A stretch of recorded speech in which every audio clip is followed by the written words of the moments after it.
नमस्कार, आप देख रहे हैं काल चक्र और आपके साथ मैं हूं दीपिका यादव और हमारे साथ हैं प्रश्न कुंडली विशेषज्ञ पंडित सुरेश पांडे जी, जो आपको पूरे नवरात्र बहुत सरल, सटीक और असरदार उपाय बताएंगे। आपका नवरात्र स्पेशल काल चक्र में बहुत बहुत स्वागत है पंडित जी। जी हाँ, आज से शारदीय नवरात्र शुरू हो चुके हैं और हम सभी अब तक कोरोना काल में जी रहे हैं। इस समय हर किसी की सबसे बड़ी चिंता वो है सेहत। महामारी के इस दौर में हर कोई रोग, शोक और संकट से बचना चाहता है। अगर आप भी एक के बाद एक बीमारियों से जूझ रहे हैं या आपके परिवार में कोई ना कोई शख्स किसी न किसी बीमारी से ग्रस्त हो रहा है, तो आज का काल चक्र सिर्फ और सिर्फ आपके लिए है, क्योंकि नवरात्र के इस खास अंक में हम आपको वो 9 औषधियां बताएंगे जो आपके लिए सुरक्षा कवच का काम करेगी, आपको हर मुसीबत, हर बीमारी, हर संकट और हर शोक से बचाएगी। और इसीलिए कहीं मत जाइए और बने रहिए नवरात्र स्पेशल काल चक्र के साथ।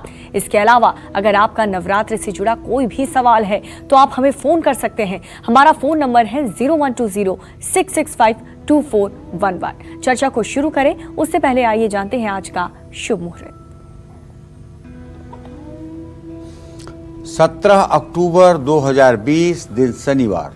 आज है शुद्ध आश्विन शुक्ल पक्ष की प्रतिपदा तिथि। शुक्ल आश्विन शुक्ल पक्ष की प्रतिपदा तिथि रात 9:08 तक। इसके बाद द्वितीया तिथि शुरू हो जाएगी। चित्रा नक्षत्र रहेगा सुबह 11:52 तक। इसके बाद स्वाति नक्षत्र शुरू होगा।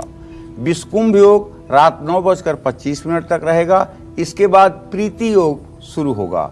आज से शारदीय नवरात्र की शुरुआत हो चुकी है। आज तुला संक्रांति अर्थात कन्या राशि से तुला राशि में सूर्यदेव प्रवेश करेंगे और सर्वार्थ सिद्ध योग भी है। आज के कुछ अशुभ मुहूर्त हैं, जैसे राहु काल सुबह 9 बजे से 10:30 बजे तक, यमगंड काल दोपहर 1:32 से 2:58 तक,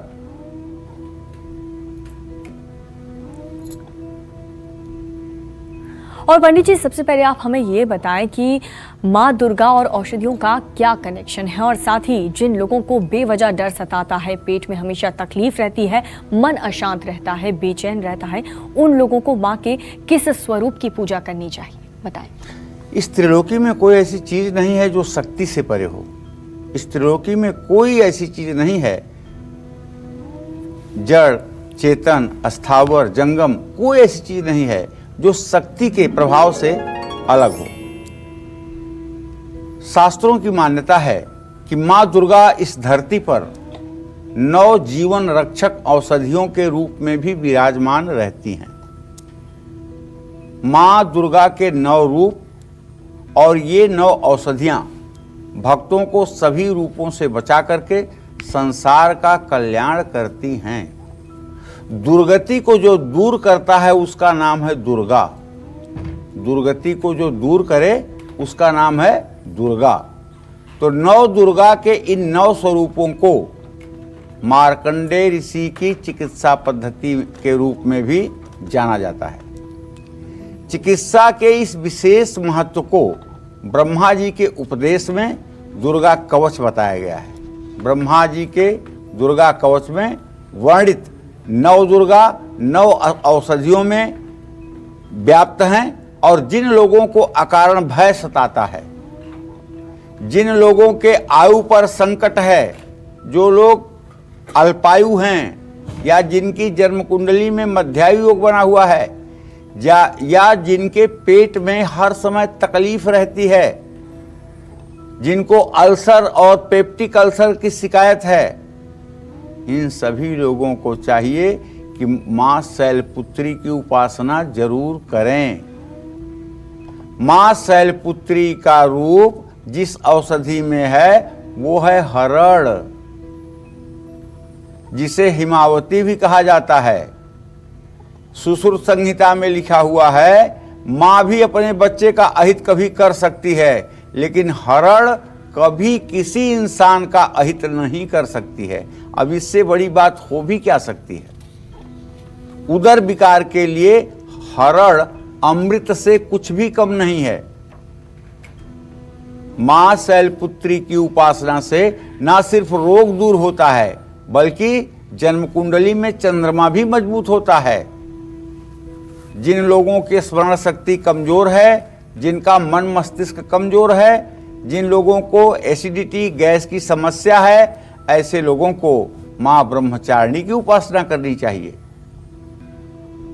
मां ब्रह्मचारिणी का वास जिस औषधि में है वो है ब्राह्मी।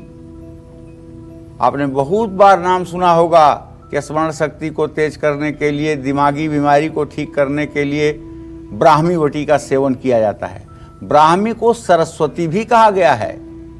मां ब्रह्मचारिणी की उपासना से मंगल ग्रह बलवान होता है और मंगल से मिलने वाले सभी कष्ट कम हो जाते हैं। जय मां विंध्यवासिनी।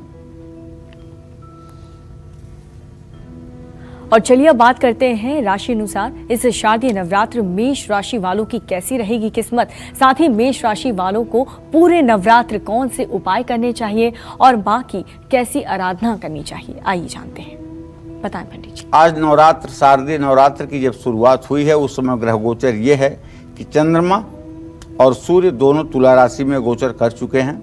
बुध भी उन्हीं के साथ गोचर कर रहा है, केतु द्वितीय भाव में और बृहस्पति तृतीय भाव में, शनि चतुर्थ भाव में और छठे भाव में मंगल है।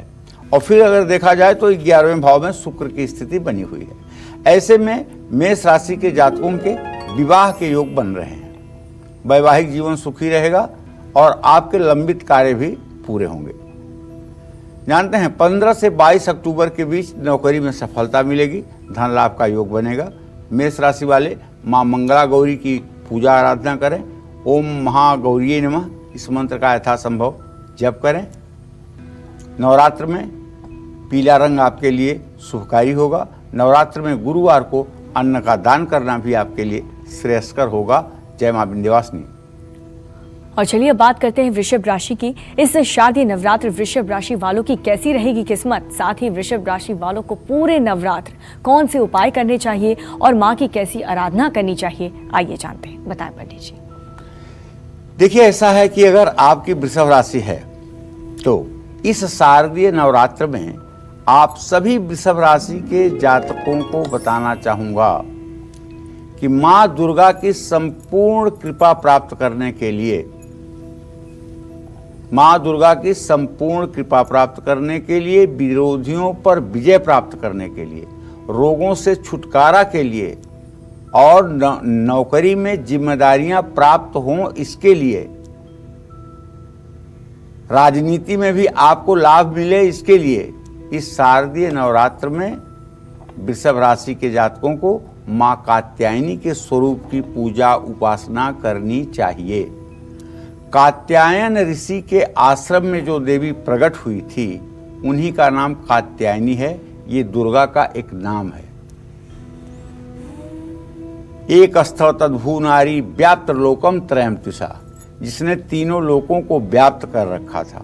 देवताओं के आग्रह पर जिन्होंने अपने स्वरूप को छोटा किया, देवताओं ने अपने तमाम प्रकार के अस्त्र शस्त्र जिन्हें देकर के सुसज्जित किए, और ऐसी देवी कात्यायन ऋषि के आश्रम में प्रकट हुई थी, इसलिए इनका नाम कात्यायनी भी पड़ा।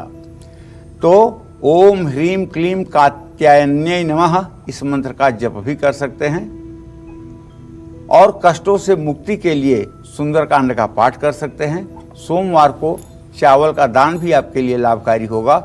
जय मां विंध्यवासिनी।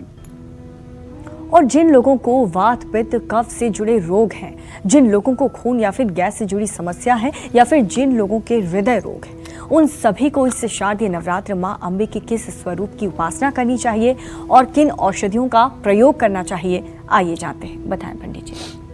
देखिए, जिन लोगों को मोटापे की समस्या है, जिनके शरीर में ताकत नहीं है, जिनको हृदय रोग है, उनको मां चंद्रघंटा की उपासना करनी चाहिए। देवी की घंटा में चंद्रमा विराजमान हो और ऐसे घंटा को जो देवी धारण करती हैं उनका नाम है चंद्रघंटा। तीसरे दिन, नवरात्र के तीसरा दिन इनका होता है। प्रथमम शैलपुत्री च द्वितीयम ब्रह्मचारिणी तृतीयम चंद्रघंटेति कुसुमांडेत चतुर्थकम। तो चंद्रघंटा का जिस औषधि में वास है वो चंद्रिका माँ चंद्रघंटा की उपासना से शुक्र ग्रह मजबूत होता है और जीवन में सुख संपन्नता प्राप्त होती है। जिन लोगों के शरीर में पोषण की कमी है, जिन लोगों में शरीर में किसी तरह का कोई रक्त विकार है, जिन लोगों का पेट साफ नहीं होता है, जो लोग मानसिक रूप से अपने को कमजोर महसूस करते हैं, हृदय रोग के साथ साथ और भी कई रोग हैं, पित्त और गैस की समस्या है, ऐसे लोगों को माँ कुष्मांडा की उपासना करनी चाहिए। त्रिविध तापों को अपने उदर में समाहित करने वाली माता का नाम है कुष्मांडा। कुष्मा उष्मा अर्थात त्रिविध प्रकार की जो उष्मा है उसको अपने उदर में धारण करने वाली माता का नाम है कुष्मांडा। इनका जिस औषधि में वास है वो है पेठा, कुम्हड़ा, ये सफ़ेद वाला जो सफ़ेद रंग का होता है, जिसका पेठा बनाया जाता है और जिसका यज्ञों में बलि की जाती है, वो उसे जो है सफ़ेद कुम्हड़े को सबसे उपयुक्त जो है कात्यायनी के पूजा में, कुष्मांडा की पूजा में माना जाता है। कुंडली में अगर सूर्य ग्रह मजबूत है तो ठीक है, अगर सूर्य ग्रह नहीं मजबूत है और आप अच्छे से ये पूजा कुष्मांडा देवी की करते हैं तो सूर्य में मजबूती भी आएगी। नील पुष्पी पार्वती स्याद्रुमा क्षमा अलसी मधुरा तिक्ता स्निग्धा पाकई कटुर गरह उष्णा दृश सुकवान तंधि कफह पित्ता विनाशनी। अब ये जानते हैं किस चीज़ के बारे में हम बात कर रहे हैं? अलसी के बारे में, जिसको अंग्रेजी में कहते हैं फ्लैक्सी, हिंदी में कहते हैं अलसी और पूर्वी उत्तर प्रदेश और पश्चिमी बिहार में कहते हैं तीसी। ये तीसी एक ऐसी औषधि है जो वात पित्त कफ तीनों को कंट्रोल करती है। ऐसे लोगों के शरीर के त्रिदोषों को ये जड़ से समाप्त करती है। माँ स्कंध माता की उपासना करना चाहिए लोगों को और अलसी का सेवन भी करते रहना चाहिए। माँ स्कंध माता का वास अलसी में होता है। माँ स्कंद माता की उपासना करने से कुंडली में बुध ग्रह को बल मिलता है। स्कंद माता इनको क्यों कहा गया है जानते हैं? इसलिए कि स्वामी कार्तिकेय की माँ है। स्वामी कार्तिकेय की माँ होने के नाते इनका एक रूप जो है स्कंद माता का भी है।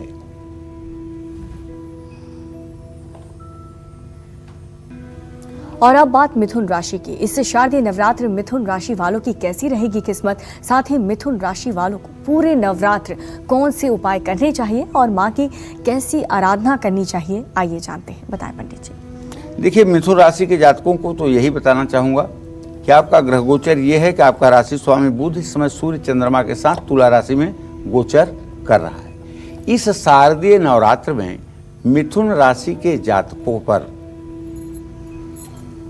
माँ दुर्गा की कृपा हर समय रहेगी। संतान सुख मिलेगा, नौकरी में उन्नति होगी और नौकरी में उन्नति के साथ साथ धन लाभ के योग बनेंगे, कारोबार में लाभ मिलेगा।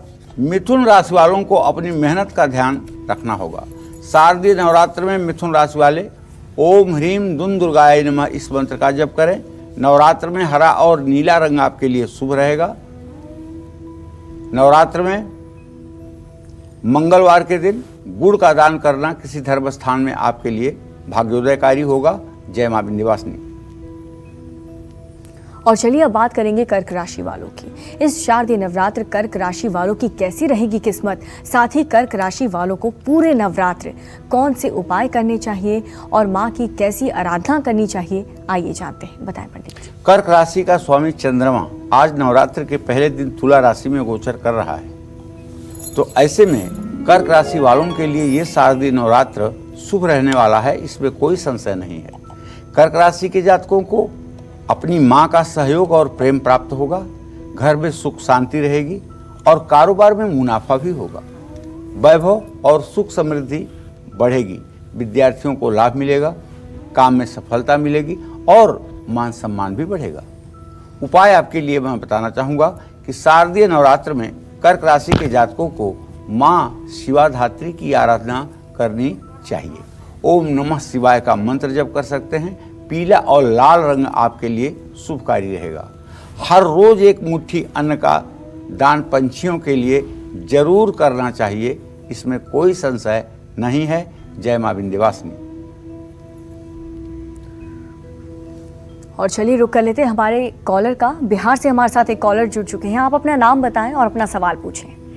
प्रणाम पंडित जी। हाँ, सदा सुखी रहिए। नाम सुंदर कुमार गिरी, बिहार से बोल रहे हैं, सिवान से। जी। मेरा डेट ऑफ बर्थ है 2002 13 अप्रैल, शनिवार दिन। 13 अप्रैल 2002 शनिवार दिन शाम को कितना बजे? 4:10 पर जन्म हुआ है। ठीक है, क्या जानना चाहते हो? हम जानना चाहते हैं, इंटर कर लिए हैं, हम जानना चाहते हैं कि आगे का भविष्य कैसा रहेगा और हम किस क्षेत्र में जाएं, किस क्षेत्र में काम करें। चलिए, मैं आपको बता ही देता हूँ। बृहस्पति और सूर्य की स्थिति तृतीय एकादश है। भविष्य आपका ठीक है। भविष्य में कहीं आपके कोई चिंता करने वाली बात नहीं है। 10वें भाव में बृहस्पति स्वगृही है और आपको चाहिए कि आप कॉमर्स या आर्ट की पढ़ाई करें। और इसके बाद में जो जैसे तहसील में कानूनगो होते हैं, लेखपाल होते हैं, ग्राम सेवक होते हैं, सेक्रेटरी होते हैं, ऐसी नौकरियों के लिए अभी से आप अपनी तैयारी करें, क्योंकि आपका राजस्व और वित्त विभाग में सरकारी नौकरी का योग बना हुआ है। इसमें आपको सफलता मिलेगी। तो अभी से आप अपना लक्ष्य बना लीजिए तो आपको सफलता मिलेगी। आगे बढ़ेंगे। खास पेशकश जय मां अम्बे में आज से शारदीय नवरात्र शुरू हो चुके हैं और पंडित जी आपको देवी दुर्गा की 9 औषधियों के बारे में बता रहे हैं, जिनसे जुड़े उपाय आपको हर संकट, हर अनहोनी और हर बीमारी से बचा सकते हैं। अपनी चर्चा को आगे बढ़ाते हुए बात करते हैं उन लोगों की जिनको मन और मस्तिष्क से जुड़ी प्रॉब्लम रहती हैं, समस्याएं रहती हैं, या फिर जिन लोगों को कफ, पित्त और गले के रोग हैं। ऐसे लोगों को इस शारदीय नवरात्र मां अम्बे के किस स्वरूप की पूजा आराधना करनी चाहिए और किन औषधियों से जुड़े उपाय करने चाहिए, आइए जानते हैं। बताएं पंडित जी। देखिए, जिन लोगों को कफ, पित्त और गले के रोग हैं, उनको मां कात्यायनी की उपासना करनी चाहिए। और जिन लड़कियों का विवाह नहीं हो रहा है, ऐसी लड़कियों को भी इस नवरात्र में मां कात्यायनी की पूजा करनी चाहिए, क्योंकि गोपियां भगवान श्री कृष्ण को द्वापर युग में पति के रूप में प्राप्त करने के लिए जमुना जी के किनारे वृंदावन में बालू की कात्यायनी की मूर्ति बनाती थी, बालू की, और उसी मूर्ति की पूजा करती थी। और कौन सा मंत्र पढ़ती थी? ओम कात्यायनी महामाये महायोगिन्यधीश्वरी नंद गोप सुतम देवी पतिम में कुरुते नमः। आप भी समझ गए होंगे। हे देवी दुर्गा, नंद गोप का बेटा कृष्ण मेरा पति हो, ऐसा आशीर्वाद कीजिए। लड़कियां जब इस मंत्र का 41,000 जप करती हैं 21 दिनों के अंदर बिना ब्रेक के, तो निसंदेह भगवान कृष्ण के अंश से अवतरित वर उनको प्राप्त होता है, जो हर प्रकार से चिरंजीवी, दीर्घायु और भाग्यशाली होता है। मां कात्यायनी का वास जिस औषधि में है वो उसको कहते हैं मोइया, और इस औषधि का एक और नाम है, वो है अंबा। कोई कहता है अंबालिका, कोई कहता है अंबिका, तो ऐसे जाना जाता है। मां कात्यायनी की उपासना करने से, मां कात्यायनी की उपासना करने से हर प्रकार के, हर तरह के रोग से खुद की रक्षा होती है और मन और मस्तिष्क के सभी विकार दूर करने के लिए मां कालरात्रि की उपासना करनी चाहिए। जानते हैं, यही कालरात्रि जो है ना, यही कालरात्रि योग माया है। इनकी औषधि है नागदौन। नागदौन का उपयोग करने से शनि के अशुभ प्रभाव समाप्त हो जाते हैं। लेकिन नवरात्र चल रहा है ना, कुछ ऐसा लाभ करो, कुछ ऐसा लाभ कमाओ इन 9 दिनों में जो पूरी जिंदगी के लिए यादगार बन जाए। क्या करोगे फिर आप? मैं आपको एक छोटा सा उपाय बताता हूं। उपाय सिर्फ 10 मिनट का है, लेकिन इसका परिणाम इतना बड़ा है कि जितना भी कहा जाए कम है। आपको सायंकाल पूरे नवरात्र 9 दिन साफ सुथरा स्वच्छ हो करके, स्वच्छ वस्त्र धारण करके पूरब दिशा में महाकाली के चित्र के सामने घी का दिया जलाकर लाल फूल की माला योग माया अर्थात महाकाली को चढ़ाकर और रात्रि सूक्त का पाठ करना शुरू करिए। ओम विश्वेश्वरी जगद्धात्री संहारकारिणीं निद्रां भगवते विष्णुरतुलां ते सह प्रभु ब्रह्मोवाच त्वं स्वाहा त्वं सुधा त्वमहि वखट्कार असुरात्मिका सुधा त्वमक्षरे नित्ये त्रिधा मात्रा मिकाय स्थिता अर्धमात्रा स्थिता नित्यायानुचार्या विशेषतः त्वमेव संध्या सावित्री त्वं देवी जननी परा त्वयित धार्यते विश्वं त्वयित सृजते जगत त्वयित मत्स्य देवी त्वं मत्सन्ते सर्वदा। कहने का आशय ये है कि ये तंत्रोक्त रात्रि सूक्त है और ये आपके दुर्गा सप्तशती की पुस्तक में जरूर मिलेगा।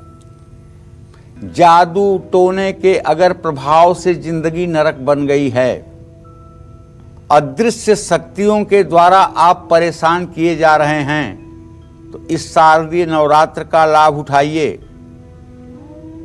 अगर आपको लगता है कि आपके परिवार में एक लोग ठीक होते हैं तो दूसरे लोग अनहोनी घटनाओं के शिकार होते हैं, तो ऐसे में सूर्यास्त के बाद महाकाली की प्रतिमा के सामने स्वच्छ वस्त्र धारण करके पूर्व दिशा में मुंह करके घी का दिया जला करके ये जो पाठ है रात्रि सूक्त का, इसका 108 बार पाठ करना चाहिए।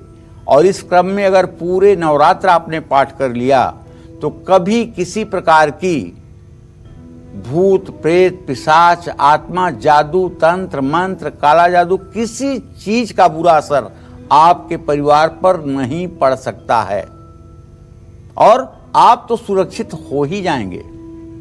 तो मैं ये बता रहा था कि महाकाली के लिए नागदौन बहुत अच्छी औषधि है। ये शनि के अशुभ प्रभावों को भी समाप्त करती है, इसलिए कालरात्रि की पूजा करनी चाहिए।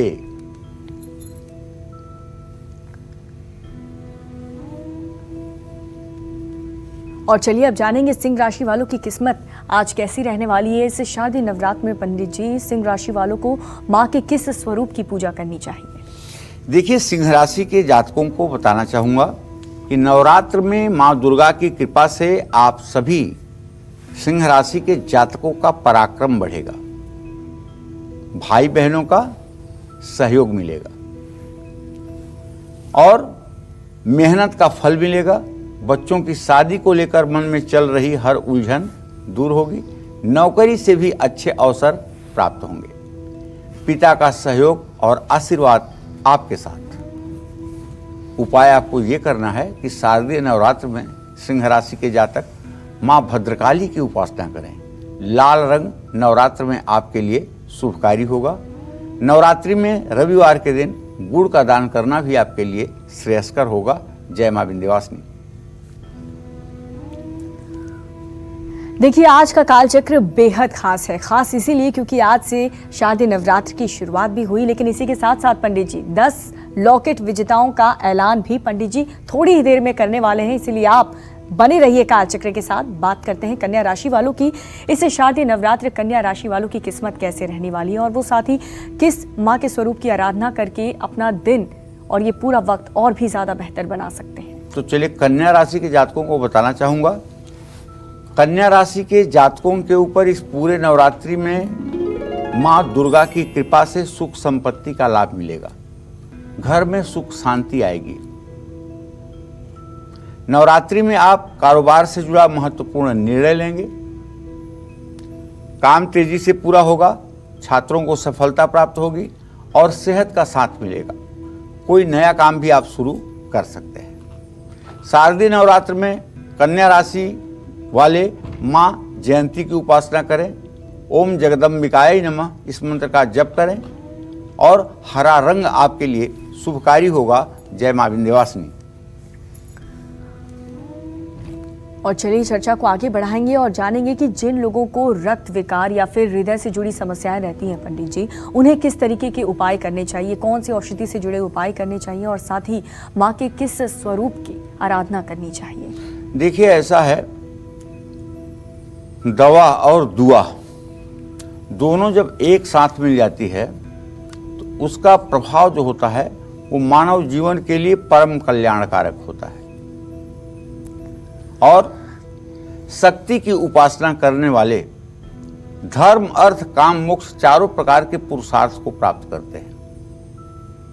और शक्ति की उपासना करने वालों की आयु भी 100 साल की होती है। जीवेत वर्ष शतम सांग्रप मृत्यु विवर्जिता।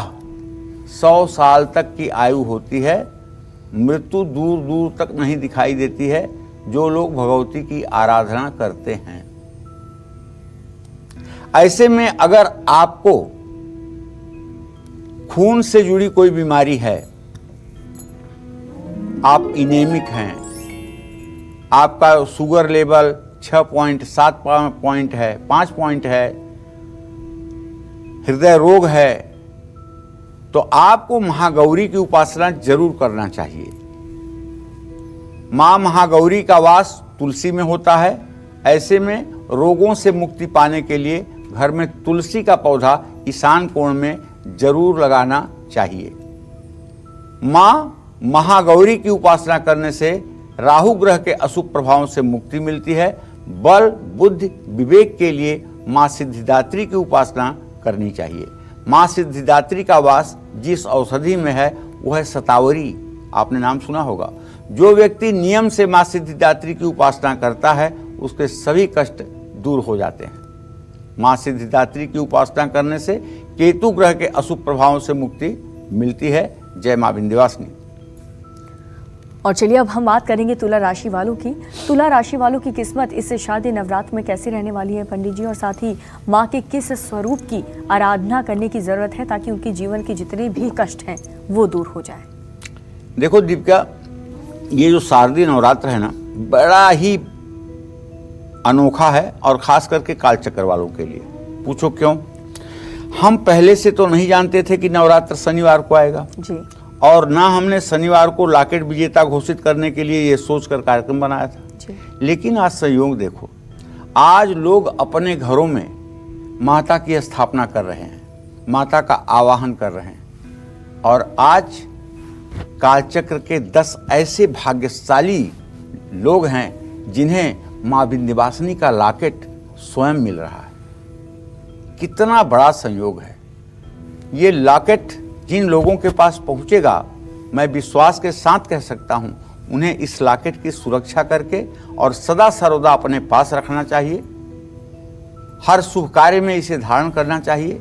इससे कभी किसी प्रकार का संकट आपके और आपके परिवार पर नहीं आएगा। इस शारदीय नवरात्र में तुला राशि के जातकों के सोचे हुए कार्य पूरे होंगे, लेकिन नौकरी को लेकर के कुछ समय के लिए तनाव की स्थिति बन सकती है। 17 अक्टूबर के बाद नए अवसर मिल सकते हैं। कारोबार में स्थिति मिली जुली रहेगी और छात्रों के लिए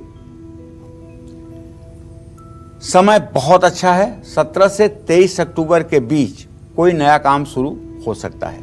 गृह निर्माण से संबंधित कार्य भी शुरू होने का योग बनता है। शारदीय नवरात्र में तुला राशि वाले ओम दुर्गा देव्यै नमः इस मंत्र का जप करें। सफेद और नीला रंग इस नवरात्रि आपके लिए शुभ है। माँ दुर्गा की उपासना के बाद हर रोज गाय को रोटी जरूर खिलाएं। जय मां विंध्यवासिनी। और चलिए अब बात करेंगे नवरात्र में माँ दुर्गा की मूर्ति की। इस शारदीय नवरात्र पंडित जी, मूर्ति का अपने आप में ही काफी ज्यादा महत्व होता है, तो नवरात्र में मूर्ति कैसी होनी चाहिए?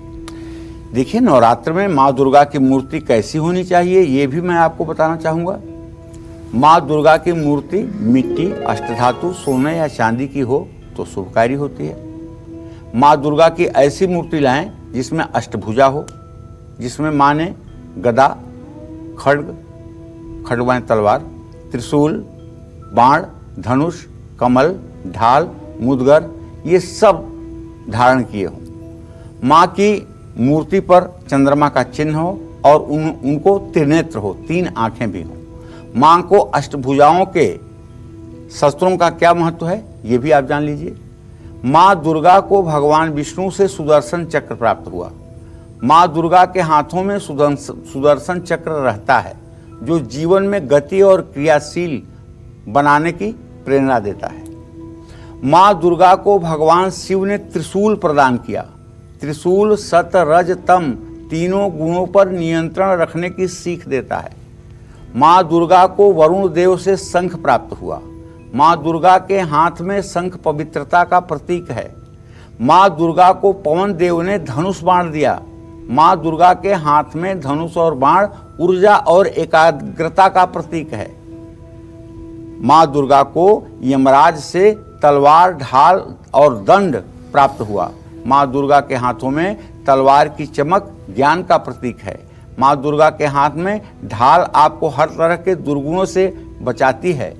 विश्वकर्मा ने मां दुर्गा को फरसा दिया जिससे मां ने चंडमुंड का नाश किया।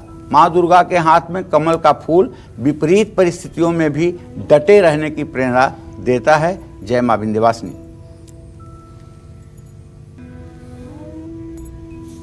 और इस वक्त सहारनपुर से हमारे साथ एक कॉलर जुड़ चुके हैं, सुरेश। सुरेश जी, अपना सवाल पूछिए।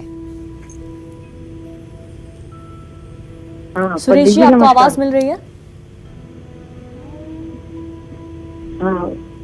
जी पंडित जी नमस्कार। हाँ नमस्कार। पंडित जी मैं सहारनपुर से बोल रही। पंडित क्या जी नाम है मेरे आपका? बेटे का सुदेश गोयल। किसका नाम है? हाँ, सुदेश।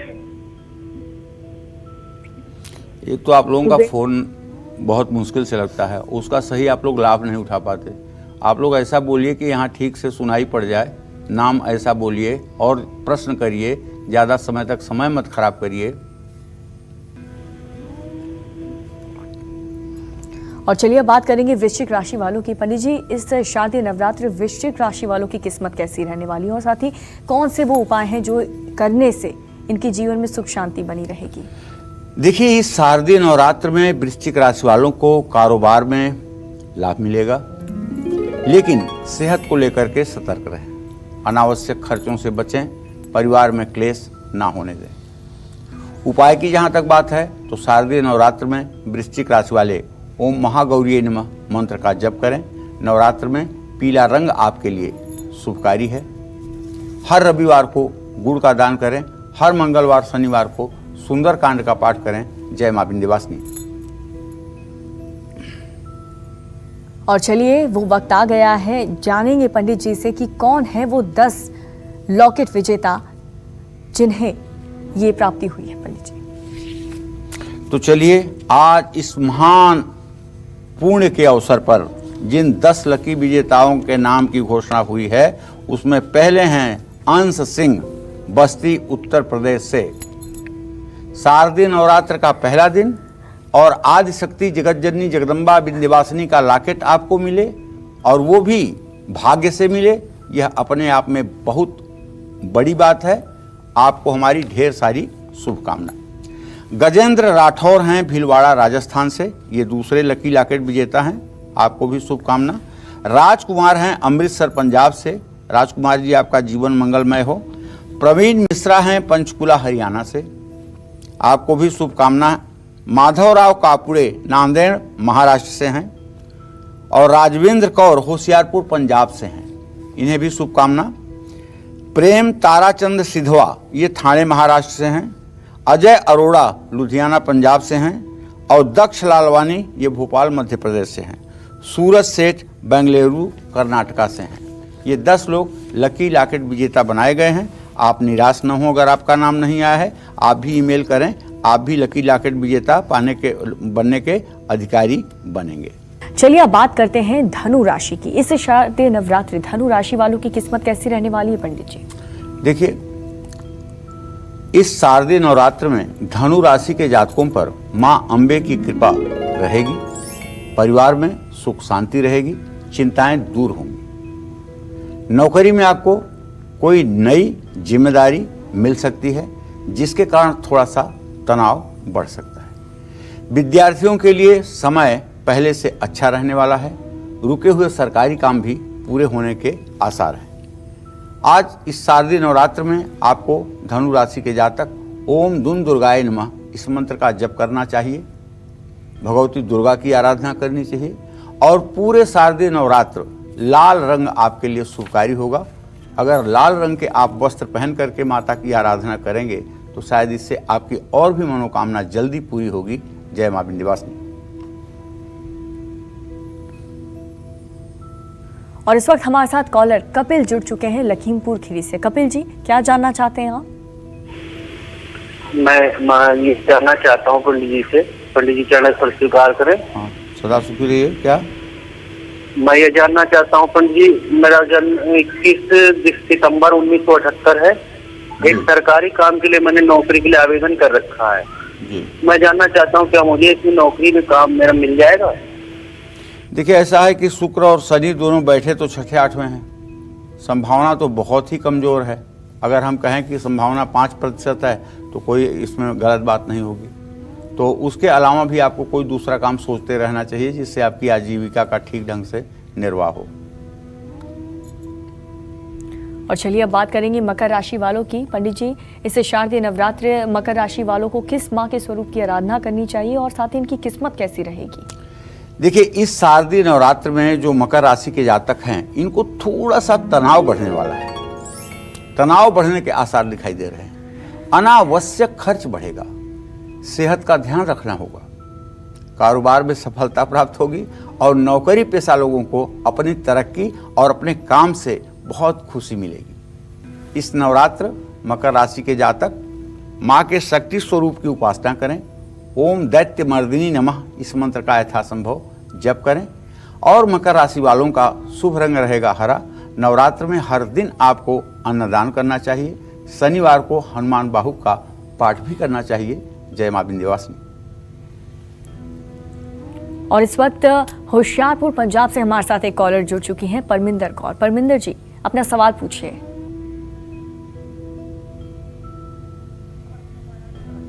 चलिए हम संपर्क करेंगे, लेकिन अब बात करेंगे कुंभ राशि वालों की। पूरे शारदीय नवरात्र में इनकी किस्मत कैसे रहने वाली है और इस पूरे नवरात्र के दरमियान इन्हें कौन से उपाय करने की जरूरत है? देखिए, इस शारदीय नवरात्र में अगर हम कुंभ राशि के जातकों की बात करें तो हम ये कह सकते हैं कि ये नवरात्र, शारदीय नवरात्र कुंभ राशि के जातकों को थोड़ा सा व्यवधान पैदा करने वाला न होकर के भाग्य में वृद्धि पैदा करने वाला होगा।